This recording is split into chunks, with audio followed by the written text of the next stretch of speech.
Colossians 2:1-3 again says, "For I would that ye knew what great conflict I have for you, and for them at Laodicea, and for as many as have not seen my face in the flesh, that their hearts might be comforted, being knit together in love, and unto all riches of the full assurance of understanding, to the acknowledgement of the mystery of God, and of the Father, and of Christ, in whom are hid all treasures of wisdom and knowledge." What is Paul talking about when he says knit together? I looked the word knit together up in the dictionary, and one of the definitions was to become closely and firmly joined together as members or parts. So when the brethren are knit together, it means we become one. 1 Corinthians 1:10 says, "Now I beseech you, brethren, by the name of our Lord Jesus Christ, that ye all speak the same thing, and that there be no divisions among you, but that ye be perfectly joined together in the same mind and in the same judgment." And those who are of the Lord are joined together even if they don't know each other face to face. If we are joined together, then we are able to edify one another, build each other up, and continually love one another. We are joined and made one by the love of God.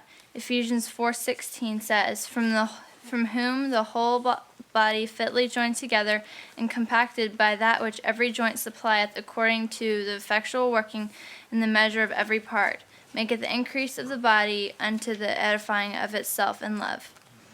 What are the real treasures of wisdom, and where do they come from? Wisdom is great knowledge that you have of something, but the wisdom that comes from God is the best kind of wisdom. Having the knowledge of God is very important. When I hear the word wisdom, I think of Solomon and the two mothers that he dealt with. Two women came to Solomon, and one woman was accusing the other woman, saying that the woman stole her child in the night because she accidentally killed her own. And the women kept arguing, and here's what Solomon said. 1 Kings 3, verse 24-27. And the king said, "Bring me a sword." And they brought a sword before the king. And the king said, "Divide the living child into two, and give half to one and half to the other." Then spake the woman whose the living child was unto the king, for her bowels yearned upon her son. And she said, "O my lord, give her the living child, and in no wise slay it." But the other said, "Let it be neither mine nor thine, but divide it." Then the king answered and said, "Give her the living child, and in no wise slay it. She is the mother thereof." That was a great wisdom. That wisdom was a treasure. But what is a treasure? A treasure is something that is valuable or important to you.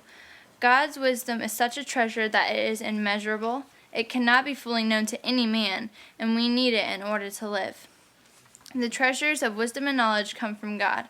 James 1:17 says, "Every good gift and every perfect gift is from above, and cometh down from the Father of lights, with whom is no variableness, neither shadow of turning." God's wisdom is able to be seen by us. Those who knew about the judgment that Solomon made knew that he was given great wisdom by God. 1 Kings 3, verse 28. And all Israel heard of the judgment which the king had judged, and they feared the king, for they saw that the wisdom of God was in him to do judgment.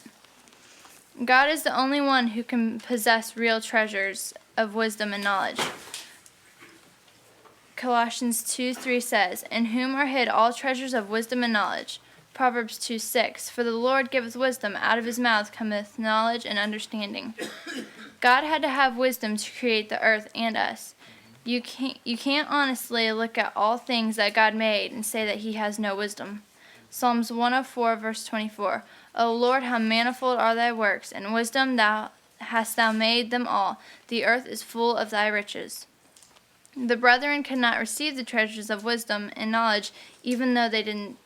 The brethren could receive the treasures of wisdom and knowledge even though they didn't see Paul face to face. You can receive wisdom even though you cannot see God or the person that he is using to teach you. In this text, people never saw Paul, yet the Lord gave them wisdom. Proverbs 2:7 says, "He layeth up sound wisdom for the righteous. He is a buckler to them that walk uprightly." So just because you can't see God doesn't mean that you cannot have wisdom.